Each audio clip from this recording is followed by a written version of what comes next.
Yo, selamat datang di Freaks Channel. Pertama, sorry banget udah sekitar 2 mingguan Mimin jarang upload dikarenakan sakit. Karena sekarang ini memang lagi musimnya penyakit guys. Jadi Mimin harap kalian juga jaga kesehatan masing-masing. Nah, langsung saja kali ya, Mimin akan membahas manga Jujutsu Kaisen pada chapter terbaru, chapter 175 ini.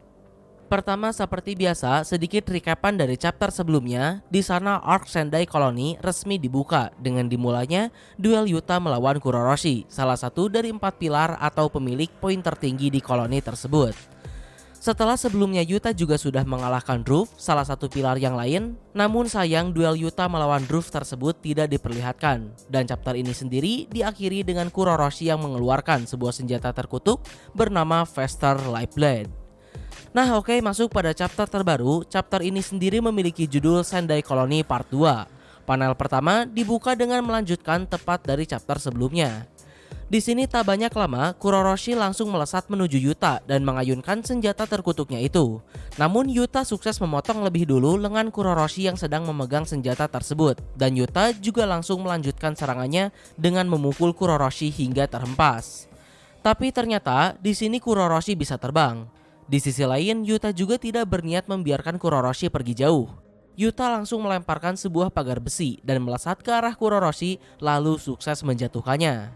Di sini Kuroroshi cukup terluka, namun dari luka-luka tersebut muncul kecoa-kecoa yang sangat banyak dan berhasil menghentikan serangan Yuta, hingga akhirnya jarak di antara mereka berdua pun terbentuk kembali. Di sini pertarungan sempat terhenti sejenak. Kuroroshi kembali menyembuhkan lengannya yang putus tadi, sementara Yuta menyadari kalau pertarungannya ini sedang diawasi oleh dua orang yang memiliki kemampuan tinggi, yang tidak lain dan tidak bukan yaitu Uro Takako dan Ishigori Ryu. Yang sebenarnya di sini Yuta bisa membunuh Kuroroshi kapan saja dalam sekejap saja dengan mengalirkan energi positif yang ada pada teknik kutukan terbaliknya pada Kuroroshi.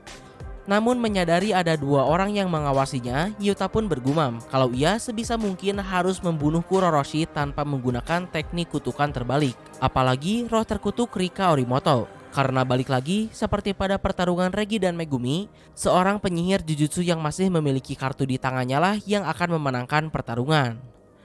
Lalu selanjutnya, Kuroroshi pun berkata pada Yuta, mengapa ia ingin membunuh para roh terkutuk seperti dirinya. Mendengar hal itu, Yuta pun mengatakan hal yang sama, dan Kuroroshi pun menjawab kalau ia menyukai rasa dari zat besi yang ada pada darah manusia. Dan setelah itu, Kuroroshi pun kembali bersiap untuk menyerang sembari mengeluarkan dua buah Shikigami bernama Meditating Worm, yang mana nama tersebut sendiri merujuk pada sejenis cacing tanah beracun. Lalu berikutnya, singkat cerita Kuroroshi pun kembali menyerang. Yuta berhasil menebas Shikigami yang menyerangnya, namun cairan dari Shikigami tersebut mengganggu penglihatan Yuta. Tentu di momen lengah tersebut, Kuroroshi langsung menyerang dengan senjata terkutuknya. Yuta masih sukses menahan serangan tersebut di sini. Namun ternyata dari lubang yang ada pada pedang Kuroroshi dapat menembakkan sesuatu dan berhasil melukai bahu kiri Yuta. Yuta langsung mundur, namun dari luka tembakan di bahu tadi tumbuh dua buah Shikigami. Tentu perhatian Yuta langsung teralihkan dan lengah. Lalu dalam kesempatan tersebut, Kuroroshi langsung melesat dan menebas perut Yuta dengan senjata terkutuknya itu. Dan Yuta pun terlihat akan segera kehilangan kesadarannya. Di sisi lain, Uro Takako dan Ryu yang menyaksikan pertempuran itu juga berkata kalau pertarungan mereka telah berakhir dengan Kuroroshi yang akan keluar sebagai pemenang. Namun tentu saja tidak semudah itu bagi Kuroroshi. Di sini tak lama kemudian terjadi sesuatu yang benar-benar gila dan brutal dari Yuta Okkotsu. Setelah dirinya terkena serangan telak dari Kuroroshi, beberapa saat kemudian Yuta langsung bangkit kembali dan memberikan cipokan maut pada roh terkutuk yang berbentuk kecoa itu. Tidak berhenti sampai di situ, saking mematikannya ciuman dari Yuta ini, kepala Kuroroshi pun juga langsung meledak hingga berkeping-keping. Dan ya setelah itu Kogane pun muncul dan mengumumkan kalau 5 poin telah ditambahkan pada Yuta, yang artinya Yuta benar-benar telah sukses membantai pilar kedua di koloni Sendai ini, sekaligus mempertahankan win streaknya. Sementara itu di sisi lain, tentu saja Uro dan Ryu yang sedari tadi mengawasi pertarungan Yuta langsung menyadari kalau Yuta mampu menggunakan teknik kutukan terbalik. Bahkan mereka juga dibuat terkesan karena tidak hanya pada dirinya sendiri, Yuta mampu menggunakan teknik kutukan terbalik pada orang lain. Yang seperti kalian tahu, menggunakan teknik kutukan terbalik pada orang lain itu berkali-kali lipat jauh lebih sulit dibandingkan pada diri sendiri. Untuk perbandingan, Gojo Satoru saja tidak bisa melakukannya. Maka dari itu Ryu Ishigori pun menyadari bagaimana cara Yuta mengalahkan Kuroroshi seperti tadi.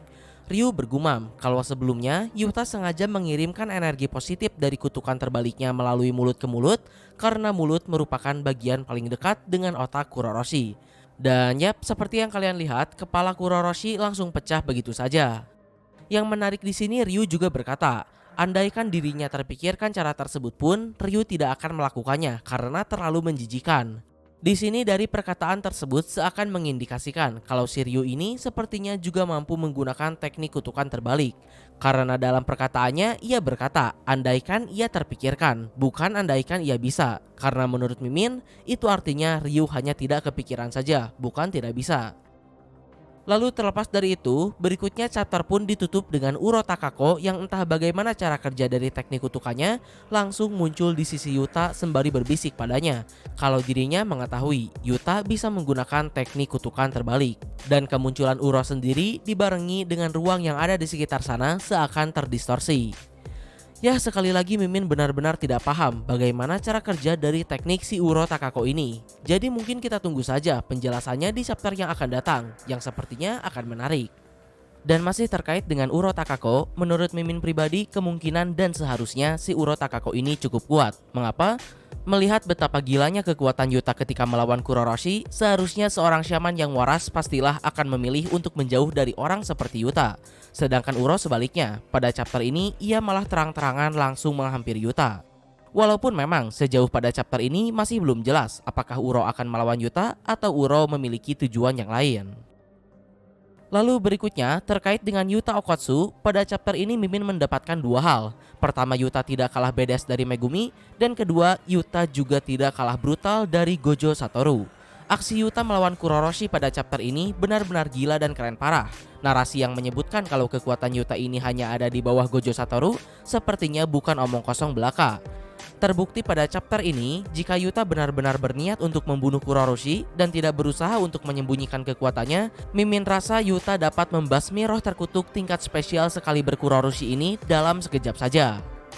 Selanjutnya terkait dengan Yuta yang menyembunyikan kekuatannya, kalau kalian ingat pada chapter sebelumnya Yuta sempat memanggil Rika untuk meruntuhkan jembatan. Sementara Yuta juga mengeluarkan serangan yang cukup besar di sana, yang mana di saat tersebut Ryu dan Uro juga langsung menyadari siapa Yuta Okkotsu. Pertanyaannya, apakah Uro dan Ryu menyadari keberadaan Rika atau mereka hanya terfokus pada serangan besar Yuta saja? Karena jika demikian, dua kartu yang disembunyikan oleh Yuta ini sudah terbongkar, yaitu teknik kutukan terbaliknya dan roh Rika Orimoto. Walaupun tetap, menurut Mimin, meskipun kemampuan Yuta terbongkar sekalipun, bukan perkara mudah untuk menjatuhkan orang sekaliber Yuta Okkotsu.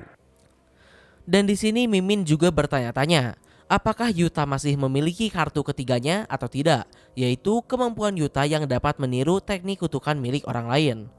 Sejauh ini Yuta hanya diperlihatkan sekali saja menggunakan kemampuan tersebut, dan itu pun terkesan seperti Yuta yang sedang kehilangan kendali, karena pada saat itu ketika dirinya melawan Geto dahulu, dalam amarahnya Yuta sempat menggunakan teknik kutukan kata-kata milik klan Inumaki, yang mana teknik kutukan klan Inumaki tersebut juga bukan teknik kutukan sembarangan. Teknik kutukan kata-kata termasuk teknik kutukan tingkat tinggi yang bisa dibandingkan dengan 3 teknik kutukan bawaan dari 3 klan besar penyihir Jujutsu seperti Gojo, Zenin, dan Kamo. Jadi hingga saat ini masih misteri apakah Yuta masih mampu melakukan hal tersebut atau tidak. Ya, terakhir, jika memang pertemuan Yuta dengan Uro ini akan berujung menjadi pertarungan, mampukah Yuta mengatasi sang pilar langit tersebut dan kembali mempertahankan win streaknya? Lalu apakah Ryu juga akan ikut turun tangan? Secara kekuatan Yuta ini merupakan ancaman yang serius. Dan berikutnya, apakah Yuta benar-benar akan membantai kedua pilar yang tersisa ini? Atau Yuta justru akan beraliansi dengan salah satu dari mereka?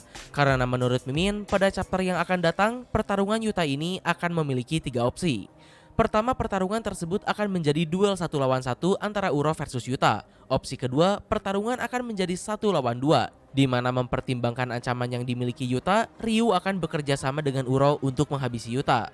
Atau opsi ketiga sebaliknya, Uro akan bekerja sama dengan Yuta untuk menghabisi Ryu. Dan lalu hal menarik lainnya juga, mungkinkah Uro akan menyadari kalau Yuta ini merupakan keturunan dari Sugawara no Michizane dan terjadi dialog menarik di sana? Secara klan Sugawara ini merupakan rival dari klan Fujiwara yang Uro layani pada era Heian dahulu. Nah, mungkin kurang lebih itulah yang bisa Mimin bahas pada chapter ini. Mohon maaf untuk kesalahan dan kekurangannya. Like, share, subscribe kalau suka. Komen, beda kritik dan saran. Terima kasih telah menonton. Ciao.